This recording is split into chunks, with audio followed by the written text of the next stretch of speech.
Hey everybody, I'm JimClassic, and you are watching Geekin. And for today's video, I would like to talk about 3 Marvel Legends figures. Possibly 4.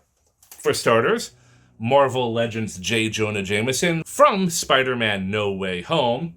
Second off is Spider-Man Noir and Spider-Ham from Across the Spider-Verse. And lastly, Iron Man Extremis. Which I'm not gonna lie, I don't know what he's from. I'm sorry. I have no idea. And I will be talking about a 4th figure, which will be the Build-A-Figure of the Crimson Dynamo. Now, as many Marvel Legends figures, they all come with a piece of a larger character called a Build-A-Figure. It's a thing. I had a few parts from or for the Crimson Dynamo, and well, I had all these parts, and I just decided to buy the rest of them just for the parts to assemble the figure. So I'm going to be talking about that once I put him together. Anyway, enough out of this. Let's talk about the packages individually and see what they are all about. Before I open up these figures, let me talk about the packaging for each one of them. For starters, with J. Jonah Jameson, what we have here is an open window package. Back in the old days, this must have been 2021, right? 2021, maybe the beginning of 2022 before everything was switched around. You also see an orange sticker from Ollie's priced at $9.99. Now, if you don't know what an Ollie's is, it is basically a retail outlet where unwanted things go to die. That is disappointing because, I'm sorry, J. Jonah Jameson, he's not a hated character. I mean, he's a staple when it comes to Spider-Man. To the best of my knowledge, there aren't too many J. Jonah figures out there, so I would have imagined he was, a popular character to get, which is probably why I never found him in the stores. But then I see him at an Ollie's, and I grabbed this guy immediately. I mean, I wasn't going to waste my time. I picked this guy up. Anyway. Open window, back in the good old days.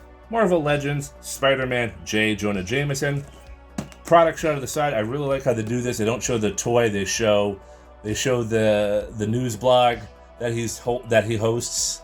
They show the news blog that he hosts with Spider-Man down there, a nice little logo down there. On the back, another product shot of a clip from the movie is, I want pictures of Spider-Man. He's a menace. Doing whatever it is that J. Jonah does. A little bio here in a couple of different languages, and that's pretty much it.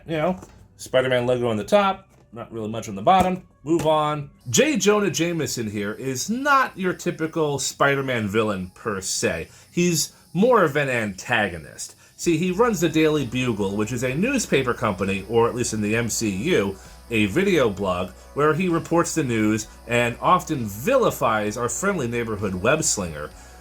Well, for reasons why I don't really know, to be honest, but yeah, that's what J. Jonah does. The JJ figure is adequate. He's basically just an old guy in a casual suit and not some duded up guy wearing armor.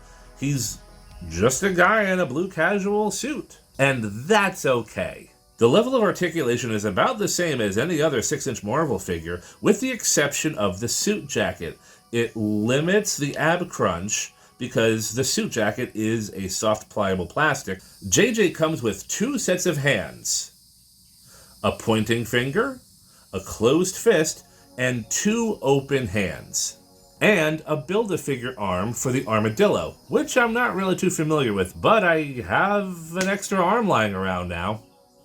But my favorite part of J. Jonah Jameson is the head sculpt. This head sculpt looks exactly like J.K. Simmons, and I really love it. It really brings out his personality and that angry yelling that he always does. What I would have also liked to see is maybe an extra head sculpt of how he looked in the Tobey Maguire Spider-Man movies. That would have been an excellent reference. I am disappointed that, Hasbro didn't think of that, or maybe it was a monetary reason that they decided not to do it. I don't know. I mean, my understanding is head sculpts aren't exactly, cheap, but it would have been the same face just with more hair, but whatever. I don't work at Hasbro. I don't make these decisions. I'm betting later on down the line, since we are going to be getting a new Tobey Maguire Spider-Man, they're probably going to re-release J. Jonah as well. with the younger face sculpt. At least I hope. Either way, JJ is a fun character. He might not be a superhero, he might not be a super villain, he might not be a robot, but he's just a fun addition to go with my Marvel Legends figure. And I'm really looking forward to building a Daily Bugle diorama set for this guy. Moving on to Spider-Man Noir from Into the Spider-Verse. So, Spider-Man Noir, this is the closed package model, which I'm not a fan of, because, quite frankly, I really don't know if he's actually in here or not. I'm just assuming he is. Anyway, cool action shot of Spider-Man Noir looking cool, and Spider-Ham just kind of looking silly. Spider-Man logo, Into the Spider-Verse.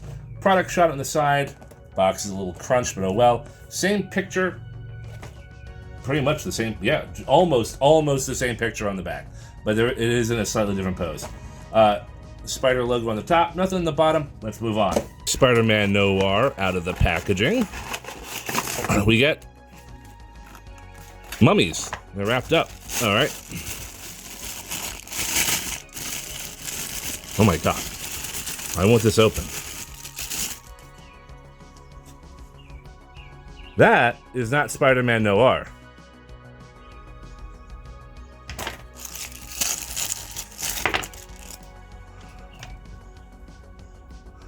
And a bonus leg. Wow. Well, all right. Here we have, instead of Spider-Man Noir, one of the Eternals. Well, that's disappointing.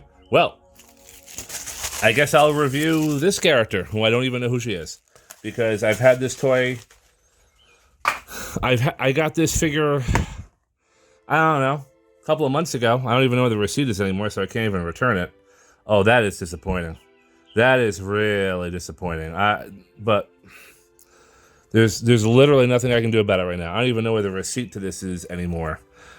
This is the price that I pay for buying a figure and then forgetting to open it in a timely manner. Because had I opened this when I got it, instead of letting it sit around, I would not be in this situation. I would not get some character I don't even know. I mean, like, she looks kind of cool, but I guess I'll do a review of her in a minute, you know. So, after a little bit of internet research, I found out that this character is Circe from the Eternals. And, well, what can I say about her? I got toy swapped, you know? So, whoever did this, whoever toy swapped this, you are a bastard, okay? Sticking me with this thing. Come on, I was looking forward to Spider-Man Noir, and, you know, I got played. I played myself, really. I should have opened up the box before I threw out the receipt, and I didn't do that. But I would also like to talk to you, Hasbro. You're also a bunch of bastards because you guys took out the windows to the boxes, allowing this sort of thing to happen. Come on, guys, what the hell were you thinking? Anyway, on to Circe. I don't know much about Circe. I didn't see the Eternals. I haven't read the comics, so I don't know much about her character at all.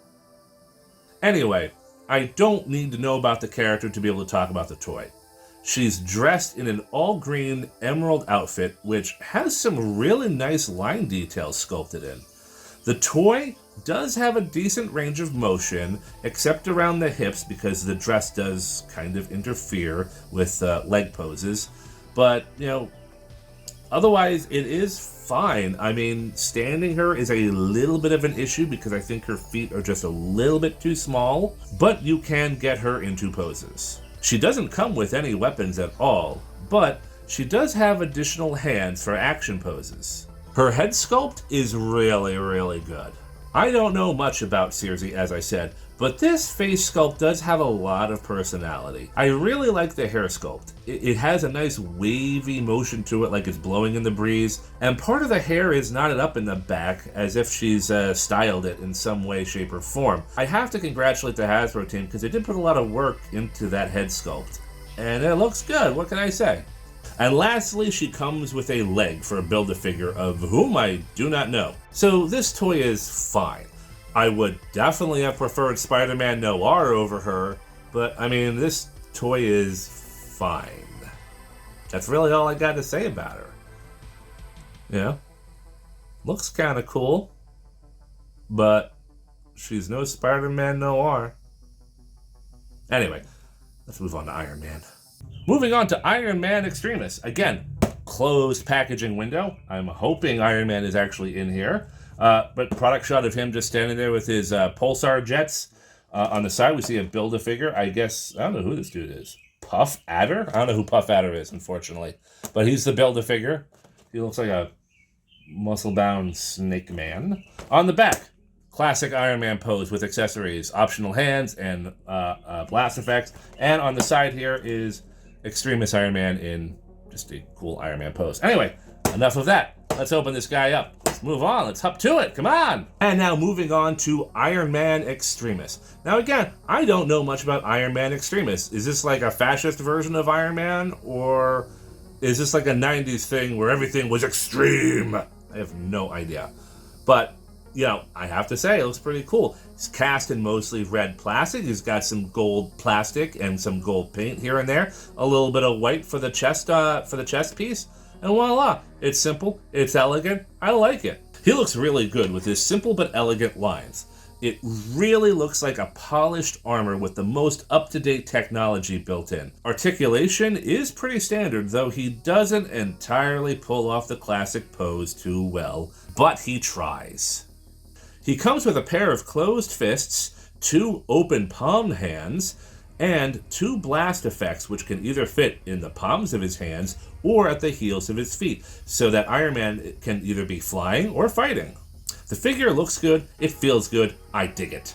And here we have the Crimson Dynamo. Now he was a Build-A-Figure, so he is in 6 separate pieces. And what I'm going to do is I'm just going to put this guy together. So here we have his main body, here we have his right leg. Now we're just going to pop this in here. Oops, nope. There we go. Popped in. We're going to have the left leg. And we're going to pop that in. There we go. So now, he can stand. Now we're going to grab the right arm and pop it into this joint right here. There we go. And here we have the left arm. We're going to pop that right in there. Perfect. Look at that. Coming along. And here we have the head. And we're going to pop that joint right onto this ball joint. All right. Now, let's get to talking about the Crimson Dynamo. And last but not least, we have the Build-A-Figure of the Crimson Dynamo. Now, full disclosure, and some of you are probably going to think I'm a total jerk for this, but I bought at least 50% of this figure off of eBay. So a Build-A-Figure comes with, you know, the action figure and a body part of a much larger figure. And 3 of the pieces I had already purchased because of the Black Widow movie, and that's all of the Black Widow characters that I had purchased. And so I had like these parts lying around, and I kind of liked the idea of the Crimson Dynamo. And I figured, you know, I'm either going to spend $20 on a figure I don't want plus an extra part, or I'm just going to spend the same amount of money for the part that I want. Either way, I was going to spend the same amount of money. So the other 3 pieces I just got on eBay. What can I say? The toy is cool. He stands about 7 inches tall and has the proportions of the Hulk. I don't know much about the Crimson Dynamo either, but I don't really need to. He looks like a Soviet-era counterweapon to Iron Man. He looks both high-tech and industrial, with the silver-plated armor on the arms and legs, to the heavy rocket boots, the almost furnace-looking face, and the huge shoulder pads. He even has 2 smokestacks coming out of his right shoulder. Whatever is powering it, it pumps out fumes, I guess. The sculpting on this figure is really good. With the armor plating, the tubing, the mechanical bits, you even see cracks in the armor, which means this thing has been through a lot. An interesting detail that I like to point out are the clear plastic tubes on the forearms. They seem to be painted on the inside, which I'm guessing could indicate the suit is nuclear powered, which might also explain the smokestacks. Articulation for the figure is pretty decent. He's got a good range of motion, especially for a toy of his proportions, and thanks to those stompy feet, he can hold just about any position. I'm glad that I completed this behemoth, even though I might have been taken for a ride on a few of those eBay purchases. So that's it. I guess I'm done for today. I'm really glad I finally got to do this video. I'm really looking forward to working on J. Jonah Jameson's backdrop. I'm real mad at myself for Spider-Man Noir, but you know that's partially on me right there. But that's it. For the most part, I do like all of these characters. You know, this was a fun review. Please remember to like, share, and subscribe.